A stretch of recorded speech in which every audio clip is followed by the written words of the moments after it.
मध्ये आदिवासींचे आंदोलन पेटले। 26 सप्टेंबर महापंचायतीनंतर मुंबईकडे मोर्चाचा इशारा। शिक्षणाकडून पुन्हा जंगलाकडे आंदोलन। नाशिक येथे आज सकल आदिवासी समाज महाराष्ट्र राज्य रोजंदारी वर्ग 3 आणि 4 कर्मचारी संघटनेच्या वतीने भव्य आंदोलन करण्यात आले। आदिवासी विकास भवन ते जिल्हाधिकारी कार्यालय अशा मार्गावर काढलेल्या या मोर्चामध्ये मोठ्या संख्येने आदिवासी बांधव सहभागी झाले होते। पारंपरिक वेशभूषा, आदिवासी नृत्य, ढोल नगारे, झेंडे, बॅनर आणि घोषणाबाजी यामुळे संपूर्ण परिसर दणाणून गेला।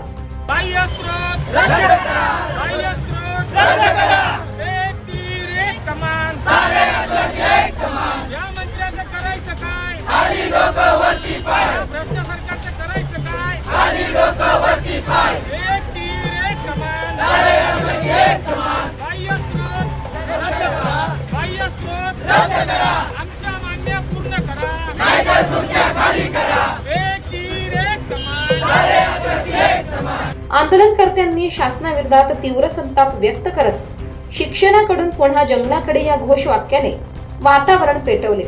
त्यांनी मागील काही वर्षापासून प्रलंबित असलेल्या प्रश्नांकडे शासनाचे लक्ष वेधले।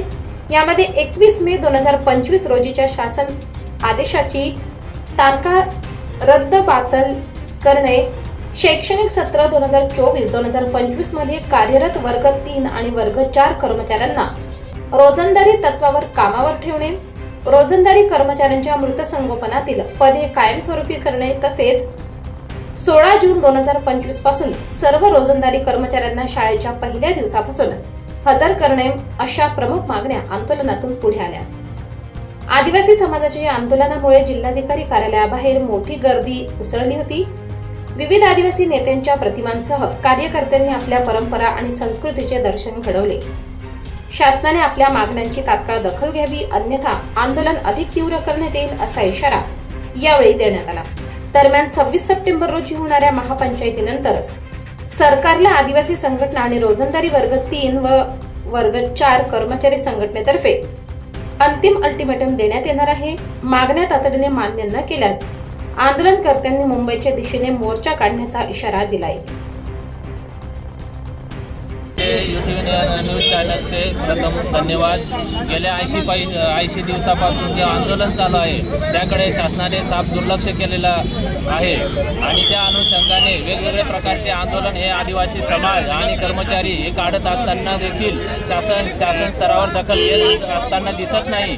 शासन म्हणतं की हे जे कर्मचारी आहेत ते पात्र नाहीत, म्हणजे अपात्र आहेत। तर आम्ही म्हणतो की त्या कंपनीची पात्रता तुम्ही बघितलेली आहे का? ब्लॅक लिस्टेड कंपनीला जर तुम्ही हे टेंडर हे कंत्राट देत असतील तर कोणत्या हिशोबाने तुमची पात्रता? म्हणजे शासनाची बाजू घेताना दिसत आहे, परंतु या आदिवासी समाजाच्या या कर्मचाऱ्यांची बाजू घेताना अजिबात कुठे पण दिसत नाही। अख्ख्या महाराष्ट्राच्या जनतेला आमचा एक सवाल आहे की शासनाला विचार आहे, जे कंत्राट दिलेले आहे त्या कंपनीची पात्रता काय आहे आणि जर ती पात्रता धारक असेल ती कंपनी तर आम्ही सुद्धा मंजूर करू। परंतु जर ब्लॅक लिस्टेड कंपनीला हे पात्रता धारक शिक्षक भरतीसाठी देत असतील तर काय कामाची ती कंपनी आणि काय कामाचं हे सरकार? आता सरकार हे जनतेपेक्षा मोठं झालेलं असताना दिसून येत आहे। इंग्रजांच्या काळामध्ये इंग्रज मोठे होते आणि हे शासन मोठं झालेलं आहे।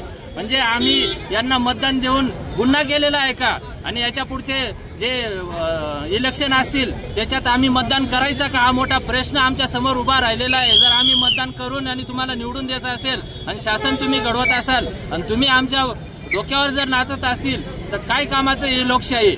आणि अशा लोकशाहीमध्ये आदिवासी मूळ मालक असताना सुद्धा आदिवासीवर हा जो अन्याय चालवलेला आहे हा अतिशय घातक आहे। आणि म्हणूनच आम्ही फक्त ऐकत होतो की नक्षलवादी काय असतं, परंतु हे शासनाचं असं वागणूक बघून असं वाटायला लागलंय की नक्षलवादी आदिवासी मधून जे घडताय ते का घडताय आणि याला सर्वस्वी जबाबदार हे शासन आहे। शासनाने बसून आणि बोलून विचार करून आमदारांना सोबत घेऊन, आदिवासी कार्यकर्त्यांना सोबत घेऊन, कर्मचाऱ्यांना सोबत घेऊन हा निर्णय लवकरात लवकर लावावा ही आमची शासनाकडे नम्रतापूर्वक विनंती। आणि धन्यवाद। आम्ही इथे सगळे समाजाचे जे संघटनेचे पदाधिकारी जमा झालेलो आहे। आम्ही आज सरकारला अल्टिमेटम देतोय की या वर्ग 3 वर्ग 4 जे कर्मचारी 80 दिवसापासून इथं उपोषणाला बसलेले यांना जर न्याय ह्या थोड्याच दिवसात मिळाला नाही आता 26 तारखेला आम्ही महापंचायत घेतोय आणि त्या महापंचायतमध्ये सगळ्या संघटनेच्या पदाधिकाऱ्यांना आम्ही डिसिजन घेतोय। जर सरकारने जर आमचे संवैधानिक अधिकार, हक्काने अधिकार जर आम्हाला भीक मागायची वेळ आणली असेल तर आज समाज रस्त्यावर उतरल्याशिवाय राहणार नाही। आणि आज सगळ्या महाराष्ट्रातून सगळे संघटनेचे पदाधिकारी इथे जमलेले आहेत आणि आम्ही आज कलेक्टर साहेबांना सांगणार आहोत की राज्यपालांना तुम्ही त्यांना सगळ्यांना कळवा आणि सांगा की ही शेवटचं 26 तारखेचं अल्टिमेटम आहे। 26 तारखेला जर आम्हाला काही वाटलं नाही हालचाल तर आम्ही सर्व दिशेने मुंबईच्या दिशेने निघणार आहोत। सगळे रस्ते आम्ही ब्लॉक करणार आहोत, याची नोंद सरकारने घ्यायची आहे। आणि आदिवासी समाजाला एक याने हलक्यात घेतलेलं आहे। आज आम्ही आदिवासी समाज हा देशाचा मालक आहे, सुप्रीम कोर्ट सांगतंय आणि या सरकारने काय भिकारी बनवून ठेवलं आहे आम्हाला। आज आम्हाला जो आरक्षण मिळत आहे आज ते आरक्षणही आम्हाला मिळत नाही आहे, कधी मिळेल? आज ज्यांना आरक्षण नाही त्यांना सरकार आरक्षण देत आहे, GR काढत आहे आणि आमच्याच आरक्षणावरती नवीन GR काढून बाहेर शोधद्वारे कर्मचारी भरतायत। आज आमचं शिक्षण विकून टाकलेलं आहे। म्हणजे आज कचरा उचलणाऱ्या कंपनीला जर तुम्ही आदिवासी समाजाच्या शाळा दिल्या तर आदिवासी समाज कसं काय सुधरेल? आज ही परिस्थिती, आज सरकारला आदिवासी समाज संपवायचा आहे आणि हा भारत देश हा आदिवासी समाज हा या देशाचा मालक आहे। सरकारला का मान्य नाही आहे? सुप्रीम कोर्ट सांगतंय 2011चं जजमेंट असूनही सरकारला मान्य नाही की आम्ही या देशाचे मालक आहे। जर आम्ही मालक आहे तर आम्हाला रस्त्यावर का उतरायला लावत आहे? मुख्यमंत्री असतील यांच्याकडे चर्चा करून बैठक करून नाही मिळत नाही का? आम्ही आदिवासी समाज आहे म्हणून इकडे बघा आमची लोक आत्महत्या करायला लागली। या आत्महत्येचं कारण हे आदिवासी विकास विभाग आहेत, हे मंत्री आहेत, हे सचिव आहेत, हे आयुक्त महोदय आहेत, प्रशासन ही लोक आहेत का? अहो आम्ही मागतोय काय आहे तसं आम्हाला द्या। आम्ही जर बोलायला गेलो आम्ही आमच्या मागण्या मागतोय तर सांगतोय आम्ही खासगीकरण करत नाही।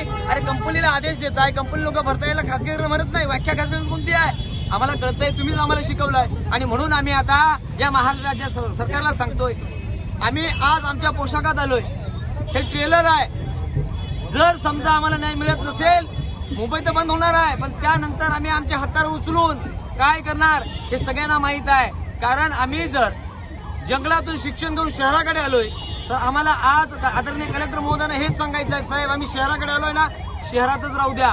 जर पुन्हा आम्ही जंगलात गेलो, असे जंगल तुम्ही अडाणीला विकलेलं आहे, पण ते जंगल घेण्याची ताकद आम्ही आमच्या हाताला घेतली तर आमच्यात आहे, हे कुणी विसरू नये। कारण देशाचे मूळ मालक आम्ही आहोत आणि इंग्रजाच्या बापाला आम्ही झुकलो नाही हो।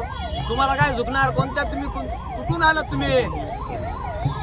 आम्ही या देशाचे मूळ नागरिक आहोत, विसरू नका। म्हणून माझी विनंती, एक शिक्षक म्हणून विनंती, आज मला बोलायला भाग पडताय तुम्ही, आमचा न्याय आम्हाला द्या। समाजाला जी वागणूक देताय ती चुकीची आहे, आमच्या समाजाप्रमाणे सन्मानाने वागणूक द्या, अन्यथा जर आम्ही आमच्यावर उतरलो तर मात्र तुमचं काय खरं नाही। हा संदेश आज आम्ही माननीय कलेक्टर महोदयांच्या माध्यमातून वरती पोहोचवतोय। आम्ही आदिवासी आहोत, आम्ही आदिवासी नाही, आम्ही ह्या देशाचे मूळ मालक आहोत। मूळ मालकाचा हक्क आम्ही आज मागायला आलेलो आहे। आता नको आम्हाला काही, तुमचा पैसाही नको आणि तुमचं आरक्षणही नको। आता आम्ही आमचे आधार कार्ड घेऊन येणार आहेत आणि ते तुमच्या तोंडावर फेकणार आहेत। आम्हाला तुमचा आधार कार्ड पण नको। आधार कार्ड कोणाला लागतंय? रहिवाशांना। अरे आम्ही रहिवासी नाही, आम्ही या देशाचे मूळ मालक आहे, आम्हाला त्याची पण जरूर भासणार नाही। हा आजच तुम्हाला इशारा देतोय का आजपासून आज आम्ही परंतु आमचं पैसा बिसा एक गाजर दिलं होतं तेच मागत होतो, पण याच्या पुढे आता देवा भाऊ आम्ही ते नाही मागणार। त्या हापचड्डीवाल्यांना आता मूळ मालकीतून हाकलून देणार। एवढं बोलून माझे 2 शब्द संपवतो। जय आदिवासी, जय